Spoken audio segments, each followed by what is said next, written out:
رمضان المبارک کے لمحات ایک ایک کر کے تو ماضی میں تحلیل ہو رہے ہیں، گزر رہے ہیں، ختم ہو رہے ہیں۔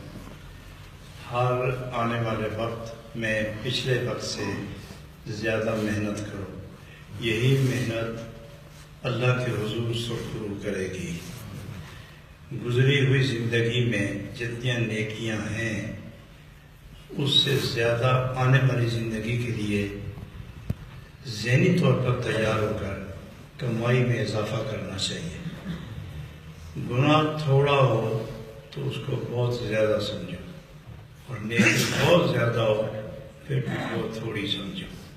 نیکیوں میں اضافہ کرو، خوب اضافہ کرو، مال میں، جان میں، بدن میں، اخلاق میں، اعمال میں، خصال میں، خصلتیں اچھی، عادتیں اچھی، گفتگو اچھی، عادتیں اچھی، ظاہر باطن کو صاف پاک مصفا رکھو تاکہ اللہ اور اللہ کے محبوب کے جلوے آپ کے وجود کی طرف رخ کریں۔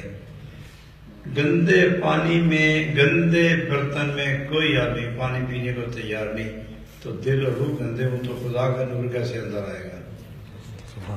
تو اس لیے روح دل کو نیکیوں کے ذریعے پاک کیا جا سکتا ہے، باتوں کے ذریعے نہیں، نیکی کے ذریعے۔ باتیں تھوڑی کرو اور یہ جو راتیں ہیں اس میں کمائی زیادہ کرو۔